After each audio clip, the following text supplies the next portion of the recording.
It's very much a question time format. I have some questions which have been written over lunch, but also I think it's a time for real interaction. We will continue to get areas like Young Enterprise, the UK, that obviously I'm chairman of, and different varying organisations and Quangos forcing their opinion of what should be done within universities, what should be done within the educational system. And what I think is that I do think, particularly from my experience, I think it is now time for us to have a very much a unified system. You know, and I will say that firstly it's nice to be on a panel with Doug Richard again after all these years. We have missed him, and Doug knows I'm telling the truth, by the way, because he knows who I'm still working with.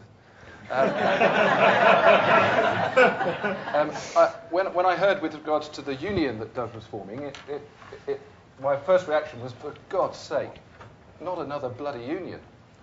But when you actually read and digest what Doug is looking to do, which we're going to for sure talk about, I like the fact that the element of what Doug is talking about within that formation of that consensus and that group is very specific deliverables. Because the latest wheeze from government is that we're going to tax success. That's what I heard. I heard that over the course of your lifetime, the more effort you put in, the more you're willing to succeed, the greater your outcomes, the greater the retrospective cost of your education, as though the only damn thing that created your success was that education. I'm referring to Mr. Cable's extraordinarily intelligent notion that we have a graduate tax. Is the Cable still here? No, he's gone. Okay, very good point. I promise you, were he here, I would phrase it exactly the same way. It is a tax on achievement. Well, part of my theory about being an entrepreneur is to have the mind of an outsider. Okay, and so part of my character, if somebody says no, something can't be done, that's one of the things that really puts my back up, because but the challenge is, well, says who? Why not? And in a sense, that's what entrepreneurs have always got to think is, well, says who? It's always about sort of breaking the rules, pushing the boundaries of it. And so with people saying no, it just actually drove me more to show that actually this could actually work. Yeah. I am very frustrated, but the whole system needs overview. And if that means the death of universities, so be it. I do think some of the American stuff where these people have to go out and have jobs, earn money, pay their way, teach them some basics about the value of money are really important. So I'm also, I worry about the debt that is allowed to be built up because there's a disrespect of what money is. Mm-hmm. You know, people need to know what the value of having a job is. Only 3% of the people who go to business school actually go on to run their own business. And what seems to be happening is that a lot of people recognize having something like an MBA is good to have to their name. They're then swallowed up by corporate Britain because they think, well, these people understand a business. But what these people don't seem to have is the spark to go and do it themselves.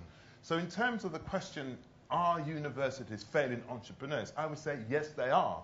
Because what is the point, all these people having wonderful qualifications to their names just to go and work for the corporate sector when they're not going out and doing it themselves? I think the National Enterprise Academies are great, and they will prove their worth when there's no National Enterprise Academy, but rather a National Enterprise curriculum.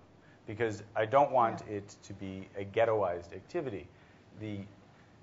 I think the nuanced part of it in secondary school education is that when we learn history, we forget that the learning of history is the learning of the things that mattered. And so, yes, we'll learn about the kings and queens, but we don't actually necessarily learn about the economics of Henry VIII.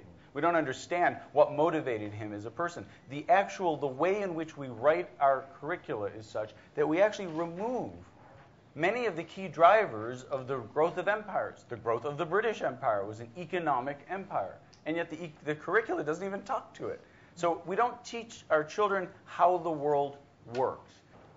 Because business and entrepreneurship is so wide and varied, it's very difficult to pigeonhole, and we shouldn't. But one thing that we should do for the safety of our own nation over the next 5 years is pigeonhole mentoring in this country. We have to have NAM, Nationally Accredited Mentors. And he bailed me out from misery situations. from just being utterly on the floor. It's priceless stuff. You know, he'd run his own company. So I think that there could be a huge effort, and I think mentoring's immensely powerful. Why don't we set up a company, Mentors for You and me? Now, this is the Dragon's Den. Hang on. I'll take 75%. I would certainly value your contribution, but it already exists, and it's called School for Startups. So what Sheffield has done is taken money, rejuvenated the area, and we're all very excited about it. What would happen if we gave another city that same amount of money? We'd probably expect the same thing, if not slightly better, learning from Sheffield. That doesn't still help us. For me, it has to come back to the basics of being able to have the tools to be self-sufficient. It's being taught to go and cook in the wild in the old days. Today, it's tools for success. That's what we're not doing. And if Sheffield became the centre for entrepreneurial brilliance in our secondary schools, now you're starting to differentiate. Take a curriculum, push it into your secondary school, teach our young people how to be enterprising, make it compulsory, and now you're starting to put Sheffield on the map. That differentiates it for me. I hope that's useful, Gary. And anyone from Sheffield who is here, and any councillors, come and speak to Wilfred straight afterwards for some lessons. Astonishingly, that is 2 o'clock. Outrageous. I said Peter would have to go at 2, and sadly I'm going to have to stick to that. It's been a most enjoyable discussion. I've enjoyed it enormously. Thank you very much to Wilfred Emmanuel Jones, Doug Richard, Peter Jones and Lara Morgan, and thank you to you as well.